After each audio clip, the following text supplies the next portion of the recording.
let's talk about the game we both played. Okay. Alan Wake. Chapter 2. Episode 2, yeah. Welcome to Game Club. Previously on Alan Wake. Previously on Game Club. Yeah, exactly. Each week, we play a chapter, a sequence, a level of a game. Yep. And then we talk about it. Yes. In depth. Yes. Huge spoiler alerts. Yes, very spoilers. Spoilerific. And this time, last time we played Marvel's Guardians of the Galaxy. Yes. This time, we are playing Alan Wake. Remastered. You can play along with us and discover along with us and chat with us about the game. Exactly. If you like. Exactly. It is currently on Epic.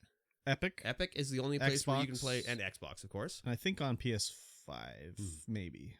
I think so. You think so? I'm not sure, though. Well, this was published by Epic, so yeah, of course it's on Epic first. Yeah. Just a quick recap on the first chapter or first episode of Alan Wake. Alan Wake is a writer. He's going on vacation to Bright Falls with his wife. He has writer's block. They're going to go stay at a cabin. She's hoping it'll rejuice him, get him juices flowing. And he gets upset that she wants him to write. She disappears. Alan Wake has like blackouts. He loses time, loses his wife, murders some people. And goes to the police station. Yeah, so this chapter, we open up, we are at the police station. Yes. Trying to figure out what the heck happened with the wife. Alice, yes. Yeah, she's gone. We've told the sheriff, like, hey, my wife's missing. We were staying at the cabin at Cauldron Lake, and she's gone missing. And the sheriff's like, there's no cabin at Cauldron Lake. There hasn't been for like 30 years. And so Alan's like, okay, I don't know what's going on here. He can't really tell her what happened, honestly, because he like crashed his car and he murdered some people. And he was attacked by like some people. These ghostly phantoms or whatever. So, before that, we wake up, we're getting checked by the doctor.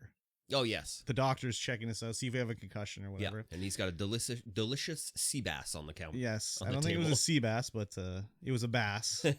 And so he checks us out. We don't have a concussion. So that scene, I was looking at it, like, because I work at the store that sells fishing gear. I'm like, that reel is upside down on that rod. So, anyways, he's, saying you're fine. And then I was looking, his fish is on a newspaper. Did you look at the newspaper? I didn't look at the newspaper. So if you look at the newspaper, it says something about like local people scared by like UFO lights in the sky and stuff like that. So I was like, okay, like we have the light shining on us when, at the tutorial level where Alan, the voice is like, grab the gun. So shine the flashlight. Yeah, exactly. You are safe here. So then we leave the office. We're supposed to track down the sheriff. So when I left the office, the sheriff's to the left. I went to the right, and I saw that there was the entryway, and then there was like the woman peeking out the window, the lantern lady from the diner at this first chapter. So she was saying something, right? So I had seen there was like these not wanted, but like missing person posters. So I went back to read those, check them out, and then when I went back, she had left, so I didn't get to hear what she was saying. Did you? No, I was like, oh, right, that's exiting? No, I want to explore this office a little bit more. So I went left, and I was like, oh, wait, this is where I'm supposed to go. You went directly to the sheriff. Yeah, I went directly to the sheriff. So I went to the front lobby, and then the woman behind the counter is totally a copy, almost identically, of the, like, secretary of the sheriff's station in Twin Peaks, the show. Same sort of voice style and everything like that.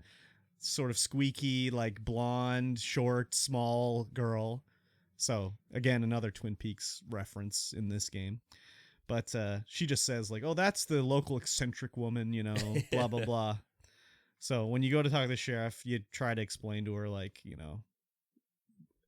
not saying like I killed men, but like my wife's missing. Like, what are we doing about it? And you decide like, oh, I need to get some air. So you leave, the phone rings. And it's someone like, I got your wife.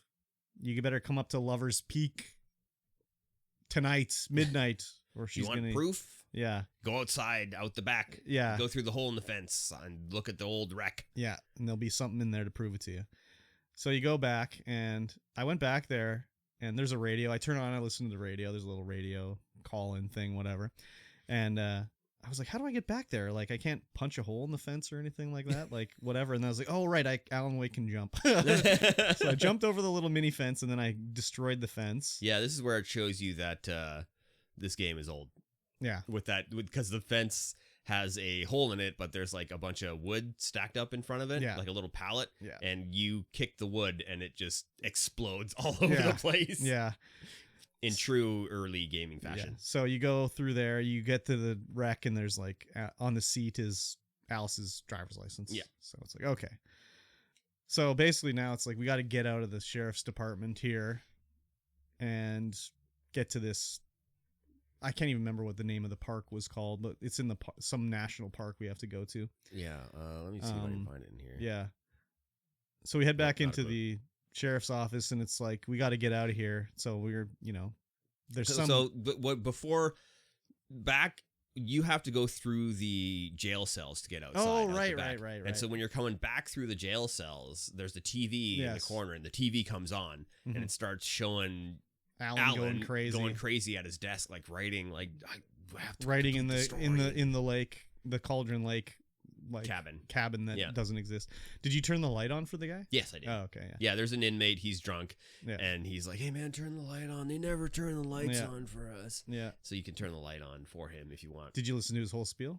No. Because he talks about how he's in jail because he beat up a guy, and they said he was in jail because he was drunk and he beat up a guy. He's like, I got drunk after, but. He's saying, like, you know what the thing is, though, is that guy? That wasn't Dave. That was another guy, another thing wearing Dave's body, man. It was like an alien, man. Okay, maybe I did listen to his whole spiel. Yeah, that sounds familiar. So it's like, that's kind of what we're seeing as we go around, is like people are being possessed somehow. Yeah. So he thinks it's an alien. Maybe it's an alien. I don't know. But we go into the lobby of the police station, and there's a man talking to the sheriff and the secretary woman, whatever, I don't know. And it ends up, this is the doctor that wrote the book that Alice read that got her to come with Alan to Bright Falls. Yeah. Where in the first episode, she was like, oh, there's this doctor here who, like, his thing is dealing with, like, creative people that are, like, stuck, and Alan gets all pissed off because he's a dick. Yeah. And, like, storms out. So he gets pissed off at this guy, and Alan's like, he's a total peckerhead, man. Oh yeah, 100%. Yeah. He's like going off on him, and the guy's like, trying to de-escalate, and Alan just fucking sucker punches him. Just decks him right in the face. So at this moment, Barry comes in, and Barry's also a dick. This is Alan's agent. Yeah. And he's just like, you yokels don't know what you're doing around here. You get your hands off my client. I'm his agent, and if you don't leave him alone, blah, blah, blah. And the doctor gets up. He's like, oh, no problem. Everything's good here. I'm not going to press charges. Everything's fine. So Alan's like, am I under arrest? I'm like, nope. He's like, I'm out of here. And they leave. And they head towards the national park, wherever. Yeah, I can't remember what the heck it's called. Yeah, and this, I can't remember either. The synopsis isn't actually telling us. But again, this is has another like little driving cutscene where Barry is talking to Alan, and Alan's telling Barry like about the ghost people and all this stuff, and Barry's just not having it. Well, he's just wow, like, you're losing it. You're losing it. Yeah, you're going crazy, bud. But he kept saying it. Like when I was playing it, we get to the cabin. We're supposed to, not the cabin, the lodge. We're supposed to get the key for our cabin, and we got to go talk to this Dusty guy. And Barry the whole time is like, oh, Alan, I don't want you to go out there with a gun. And he's just like kept saying like, you're losing it, Alan. I'm just like, Barry, shut the fuck up. Leave me alone. So did you look around that little lodge and check out like the mammoth and everything like that? Lucky the mammoth. Wasn't it Toothy? Toothy the mammoth. Lucky's the dog. Yeah. It was very like, man, they did a good job remastering this. It looks really good. Yeah, it does look really good. Yeah. Considering it's like a 12-year-old game or some shit. It looks really good, but the animations are still the same. Yeah, like the animations aren't so good, especially when they're talking and their mouths just open and close. Yeah, there's no like watching Barry like put his arm up, he's just like all stiff, the arms like, the are arms all wiggling around. Yeah, weirdly. The animations are not too good for that sort of it's thing. definitely not mocap. This is just like someone like animated keyframe. Well, I think they mocapped Alan because that's a real dude. Yeah. But I don't know. Anyways, the mouth movement really is just like open, close. There's no like other shapes of your mouth. Yeah. So we go to the deck. The park ranger, Dusty, is like, there's a dog that had his foot caught in a bear trap, and he's like tending to the dog, and he's like, can you get the paperwork, fill it in, give it to me, whatever. So you do that. He gives you the key, and finally we get to go to the cabin, and Barry's like, there's a short cut scene, and Barry's like, I don't know what you're going out there for, Alan. Like, you're having a mental break. And Alan's like, look, I'm going out there. Help me. Stay here. If I don't come in the morning, call the cavalry. But I'm going. Yeah. And Barry's like, okay, fine. So this starts us in the actual, like, action part of the level, where we get our gun back. We get our whatever. And it's basically you're taking this trail to get down to... Well, it's like you can hit L3 or whatever to focus on where you're going. And it's like at the fucking top of this mountain peak, like a million miles away. Yeah, there's some kind of like cell tower up there, and you like focus in. It's like, I was like, that's like a 12-hour hike, man. Like, holy shit. I know it's a video game, but still.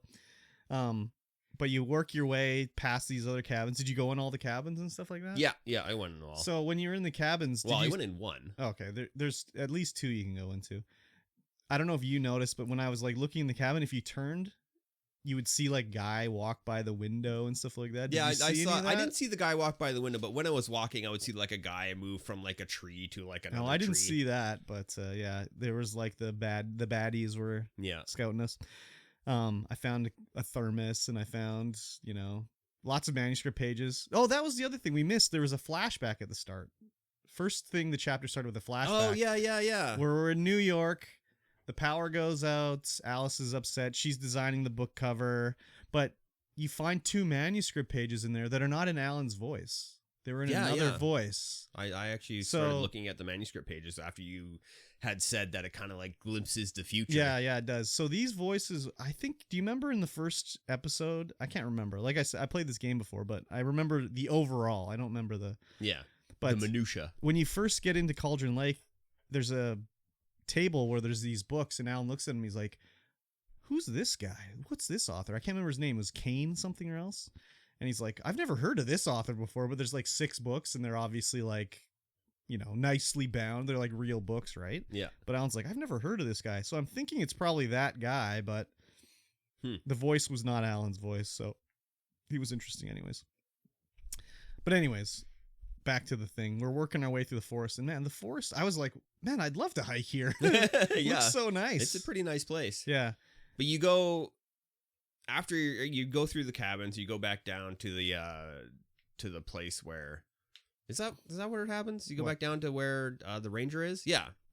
Well, that's a little bit later. We're working our way down to I see what you're saying. Yeah, we're working our way down to where we got the key, because we have to go past that to get up to the Lover's Peak or whatever. Yeah. And it's been attacked by spooky scary skeletons. Yeah.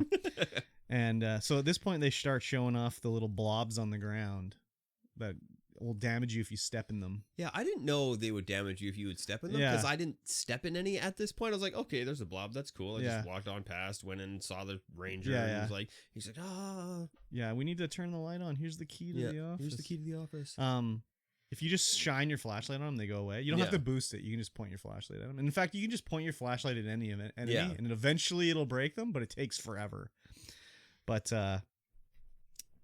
so Dusty's been one of the sheets, the manuscript pages you pick up before that basically says exactly what's going to happen. Like Dusty's leg is all destroyed. He's been attacked. Alan needs to get the key, and that's exactly what happens. Yeah. So you get the key. You have to go turn. Was it turn the light on? Yeah, turn the breaker back on. Yeah, but you go in and someone's axed it. Yeah, someone's put an axe straight into the breaker box. And then Dusty gets taken by the darkness. Yeah. So then we go through, and then Dusty attacks us. He's running after us, and you have to fight Dusty as a little sub-boss, whatever. Yeah, pretty easy. You hit him with him. Yeah, I mean, you just shine your flashlight on him a few times and shoot him a bunch. I found that playing on PC, shining the flashlight, I would be like looking this way, and the enemy would be like way, way over there, and I'd shine the flashlight, and it just like, just walk right onto him. Oh, crazy. Like, just doesn't matter how far away I was looking. There probably is a bunch of auto aim because this was only on PC or no Xbox, like console. I don't think there was a. It was like really extreme auto aim. I was like, holy man, that just snapped right to him. Yeah. you were also playing on easy. Yes, I am also playing on easy. So that might be part of it too. But anyways, we continue on our way through the forest. Nothing really happens story beat wise through the forest. There'll be like there's like some environmental storytelling where you can see like where this old cutout of a tree. Did you see the old tree wedge that you could see how old it was? Yeah. And then there's a fight inside of a tree that was burnt down that was hit by lightning. Lots of cool like little sort of whatever. And did you go in the cave with the stalactites and get the treasure in there? Yeah, the Rum Runner's cave. Yeah. There's lots of little cool like things you can find on the side things. Yeah. So in this one, eventually there was like the little, maybe it's before we meet the kidnapper. I'm not sure exactly when, but there's also one of the little TVs that you can watch. Did you watch the? Yeah. I didn't watch it this time because I was streaming on the Discord. It was fairly short. Yeah. It was just Alan losing his mind. No, not that one. No, the Night Falls story. Or Night Springs, the little fake Twilight Zone episode. No, I think I did. Yeah. I can't remember though. But I felt there was another QR code. Did you scan that one? No, I didn't. I didn't see that one. Yeah, there's another QR code that I scanned. No, I did not. And it's see just that. just went to like the second half of Alan just losing his mind. No. Like, I gotta keep writing. Blah, blah, blah. No, I didn't. I missed that. Eventually we get to a point where we're getting attacked by these baddies, and a guy comes to our rescue. Did we fall down and drop our gun? I think that's what happened. We fell down and dropped our stuff. There's a little zip line as we're getting closer to the top. We're not like a zip line, but like a little. It's like a powered rail, like a. I don't even know what you call it. It starts with a G. Does it start with a G? Oh, like Oh yeah. G. What the hell's that thing called? A gondola? Gondola, that's it. Yeah. Like a little rickety gondola. That you can control. Like, give me a break. At like midnight. Yeah. Like the power wouldn't have been shut off too. Yeah. Anyways, you go in there and then it's like, uh-oh. We're out of control. Oh no. Yeah, and so you crash on the other side. It just like goes all the way down super fast, no brakes. We drop our gun. You drop the gun. And then we're getting surrounded by these baddies, and then we get helped by somebody. And when he showed up, I was like, oh, it's the guy off the boat from the start. Oh, this is great. He's come to help us. And then I was like, oh, he's the kidnapper. Yeah. Never mind. Yeah. He's like insulting. He's like, "Hey, let's go, Mr. Wake." Yeah, he's like, I'm a big bad boy. He's not too fond of us. No. So Alan's like, give me the gun, man. But he's like, I'm not giving you the gun. Nice try. What are you talking about? So it ends up being, we don't have a gun. We have to protect him as he shoots the zombies. Yeah, and this is where we start getting flares. Yes. Well, we had the flare gun before, but we never had flares. And you can either drop them or hold them up. Yeah. If you hold them up, they won't come near you because they're scared of the light. Yeah. So I had to like sort of, I don't know, run up to them really close and use a flare because otherwise they'd just back away and they wouldn't take any damage from the flare. Yeah. So this was a bit of a pain. And these flares are just the most dollar store flares. Yeah, they last like 10 seconds. Not even 10 seconds. It's terrible. But eventually you fight your way through. You get to this thing where he has to break through a boarded up walkway or whatever, and we have to protect him as he tries to go through. So basically that is just like repeatedly using flares to hold the guys back before we can get up to the top of the like to Lover's Peak basically. But the whole time I'm like, okay, we got these fucking evil dark beasts attacking us. He's kidnapped my wife. He wants to copy the manuscript that he's found pages of that we haven't written, that we don't know we've written, but it's written in like Alan's style. Yeah. He's like, I want this manuscript. It's like, why don't you guys like work together here? Like, yeah, right. Come on, you dumbass. Like, I think you should probably just help each other out here rather than, because he's just like, oh yeah, just hold the bad guys at bay. It's like, what the fuck? Yeah, it was very weird. It's like some sort of bizarro. Yeah, I mean, the game is weird that way, but it's just like, I think, if I was even if I was a kidnapper in this situation, I'd be like, I'll give you your wife. Let's just survive the baddies here. Let's just survive the baddies. You can finish writing the manuscript because I need it. Exactly. But I'm going to kill your wife. If you exactly. And so we get up on again, we have to protect them as we fight these baddies on this bridge thing. I can't remember how the chapter ends really. I only played it like 2 days ago. But... So we there's a scuffle. We get into a scuffle. Yeah. And we fall off of Lover's Peak. But it's not very far down. No. And then he just kind of F's off. Yeah. We get the gun. Yeah. He kind of F's off. And then we make our way back down towards the right towards the lodge. The lodge. And there's a vehicle there. Yeah, there's a truck. Yeah, it's running. Yeah.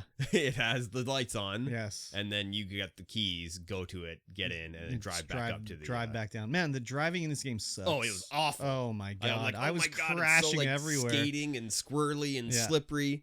So I wanted to like stop and stuff. I did stop and I got like a thermos or whatever. Yeah. But like, man, there was like little parts for hitting jumps and stuff like that. Yeah. And it was just so bad. It was terrible. Man, it looked cool. Like everything looked nice and everything like that. But man, the controls were just god awful. Yes. But we get back to our cabin. Oh, and Barry calls us. Oh yeah, Barry's been calling us this entire time. And he's like, "Oh my god, I believe you. I believe you. All these birds are outside. They're going bananas." Yeah. So we finally get back to our cabin where we have to go, and then the birds are attacking us there. Yeah, and we got to fight the birds. Yeah.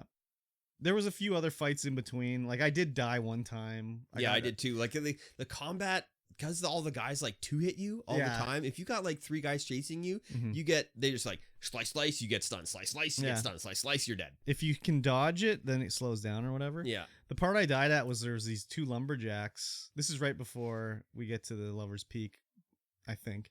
Two lumberjacks kick these logs down the hill at you. Yeah. And they're coming down at you, and they were sort of stuck on the logs a little bit. So I was like, oh, I don't have to use my flashlight at full power. I'm like, I'll just slowly break their shield or whatever. So I'm just pointing it at him, and it's like, 5-6 seconds, whatever. I'm like, oh, this is easy. And then all of a sudden they just broke out of being stuck behind the log, and they just charged at me and just killed me like immediately. So I was like, okay, this is not going to work too good. So this next time when it was, I just pulled out the old flare gun and got them side by side and was just like, see you later, boys. Blew them away. So I'm going to jump back a little bit here. When you're walking down the path to go to the ranger's place from talking to Barry and be like, I got to go do this thing, there's like a huge rustling in the trees that happens. And I'm like, oh, hello. What is this? Or is this some kind of giant supernatural being coming through? I don't remember that part. It happened to me. And then I'm like going through the forest more, and then it happens again. There's like this huge overhead shadow and like the trees all rustle. I missed that. Like, oh my God, what is happening? This is going to be so cool. And then I go along. There's like nothing happening. It's like just regular combat with like the regular shadow baddies. And then I find this plane. Oh, the plane. And that was what it was. And then Alan's like, yes, the plane is like crashed here. I heard it. I It made forgot a huge about that. rumble. And but I'm like, it's crashed recently, but it's obviously been here for a long time. And I'm like, what? You didn't make any indication. There was no indication that there was going to be a plane or anything. Like, this is totally out of the blue. I didn't. Maybe that's what you saw with the rustling in the trees or whatever. But I didn't even notice that. But yeah, he was like, this plane just crashed, and I was like, it did?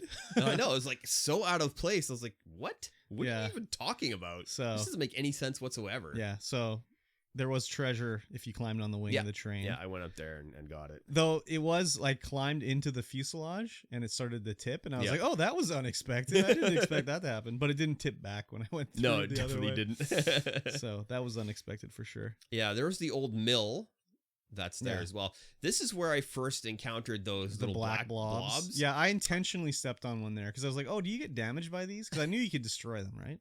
Yeah. I thought you would get damaged, so... But it was, I don't know if it was just, I don't know if the black blob triggered it or it was going to happen anyways, but I stepped on the one and like all these boards and shit fell off the wall. And I was like, was that because I hit the black blob, or was that just I got close enough and that's just a thing that's supposed to scare you or whatever? So yeah, I just destroyed all the black blobs every time. Yeah, I didn't even notice the black blobs. I stepped on one, I was like, what the hell's damaging me? Like looking around, like what the hell? And then I step back over, like what is happening in this place? Yeah, and then I noticed them on the ground because I was like shining my flashlight around. Yeah, like, seeing what's going on. Okay. Oh, yeah. That was another like, I don't know. There's a few places like that where you get to a building and you have to work your way through it. Yeah, it's kind of thing that happens in this game a bunch. So, yeah. But yeah, I think. besides rescuing Barry, that's it. We go back. We go back to the cabin. The birds are attacking. They're in flocks. You can shine your flashlight on them and burn off some birds. I just was like, flare time. Shoot a flare at them. Yep, that's all I did too. Yeah. I tried to hold up a flare, but that didn't really do anything too much. Yeah. So I just shot flares at them. And finally, I'm like, how many of these birds do I got to kill? And finally, Alan's like, the birds are gone, Barry. You can open the door. And then you go in, and Barry's like, I believe you. I believe you, Alan. And that was basically the end of this episode. Yeah, at the very end. Oh, the woman was in the cabin. Well, when the hell does the call happen with the waitress? Oh, yeah. I think it's shortly. Is it right before? I think it's. Yeah, the waitress calls. That's where the woman was. We get a call from the waitress, and she's like, I know where your wife is. Or no, she calls Barry. And she's like, I know where the manuscript is, I think. Yeah. And she's talking, like, as soon as you answer the phone, you're like, okay, something's wrong with this chick. Yeah, she's talking so, very monotone. Something's wrong with it. And she's like, meet me at the trailer park or whatever. Yeah. And Barry's like, you got it, girl. Because one of the manuscript pages you find is like, Barry is into this chick. He likes her. But then when they, pull out the camera, you can see that the old lady that gave us the key to the cabin at Cauldron Lake is like in the room. Yeah. Like controlling her or something like that. And then it does this really cool pan out of the trailer park. Through the pan. And the trailer park is obviously fucked up because there was like a crashed bus or something laying on its side or something like that in the trailer park. So yeah, that'll be the next episode of Alan Wake. Yep. I didn't particularly enjoy this chapter. I thought it was fine. Yeah, it was that, but that's all it was. It was just fine. Yeah. I mean, I liked looking around the lodge. It looked really cool. Yeah, the lodge was cool. The old mill was kind of mill was like whatever. Yeah. I liked looking through the forest and just seeing like, oh, this cave is cool and everything. Yeah, the driving was awful. The driving is terrible. That's not the last time we'll be driving. And then the end was like, hooked me back in. Yeah. Well, it's like a TV show at the end, so it's always like, cliffhanger. Gotta leave you the cliffhanger of what's gonna happen next. Yes. So we haven't even met. Well, we saw his name in one of the manuscripts when they talk about FBI agent Nightingale. He's coming up shortly. He's pretty funny. I still there yet. I haven't read them all. Well, you don't really read them. You just look at them, and Alan reads them. That's true. But Agent Nightingale is coming up, and he's pretty funny. Nice. And there was another like more references to Twin Peaks in this one. Like I got the achievement for finding like 20 thermoses. Yeah. And the achievement was like, that's a damn fine cup of coffee or something like that, which is what Agent Dale Cooper always says in Twin Peaks. Ooh. He'd always be like, that's a damn fine cup of coffee. Nice. So more Twin Peaks references. Yes. Yeah. And that'll be that chapter of Game Club. Yeah. So play episode 3 of Alan Wake if you want to. Yeah. If you want to carry along. And I'll probably end up streaming episode 3 on the Discord if you want to see it. Yes. Very good. And watch along. Yes, ma'am.